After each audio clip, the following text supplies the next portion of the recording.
Welcome to the Fresh Talk News channel.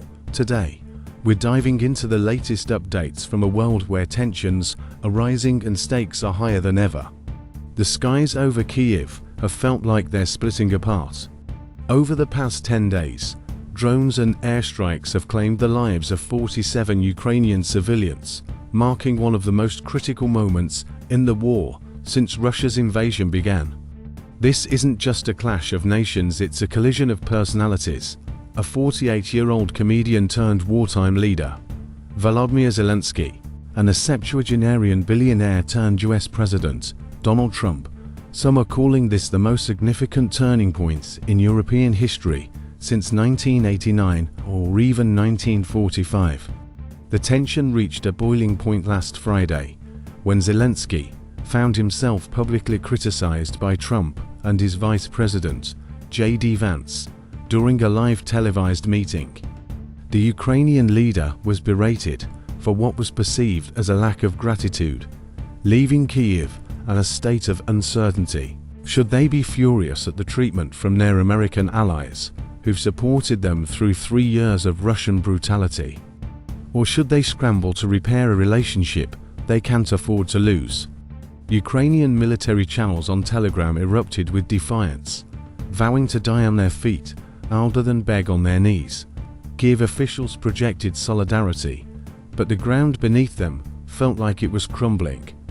A senior US official admitted, "There's nothing we can do to fix this, the fix must come from Zelensky." Even Senator Lindsey Graham, a close ally of Trump, suggested Zelensky should act quickly or step aside. The ripple effects of this confrontation are being felt across Europe. Just as the continent was recovering from the chaos of the past 10 days, this clash has forced everyone to buckle up once again. Zelensky's mission that day had seemed straightforward: finalize a critical minerals deal. The mood was cordial, and even his tough rhetoric on Putin didn't derail the talks. But then came Vance, a figure who rarely speaks in Trump's international meetings, and the dynamics shifted. Misinformation is often a luxury of the privileged. For Ukrainians, the basics, electricity, food, and water are the priority. When Vance lectured Zelensky on Russian diplomacy, the Ukrainian leader pushed back. "I'm not playing cards," Zelensky retorted when Trump claimed he had no cards left. Ukrainians aren't playing games, they're dying at a horrific rate, with hundreds lost every week. They want peace, but the cost has been unimaginable. The divide in the Oval Office is stark. On one side, a nation where war is personal, where homes are destroyed and loved ones are lost forever. On the other, an American political faction feeling slighted because their aid, given to defeat a long-standing adversary without American casualties, wasn't met with what they deemed sufficient gratitude. "You're not acting thankful, and that's not a nice thing," Trump said, as if the sacrifice of tens of thousands of Ukrainian lives wasn't gratitude enough. Zelensky, in a later interview with Fox News, insisted he didn't owe Trump an apology, but expressed hope that the relationship could be salvaged. Here's the irony: Trump and Vance have never experienced war firsthand, yet they felt compelled to lecture Zelensky, who has been immersed in its horrors for 3 years. It was a moment where wealth and ignorance clashed with exhaustion and experience. So, where do we go from here?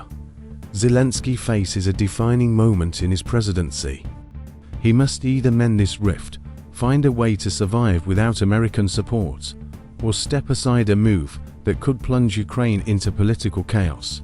Stepping down, as Moscow might prefer, could destabilize the front lines and undermine Kyiv's legitimacy. There are no easy choices ahead, but one thing is clear: Kyiv's resilience is unwavering.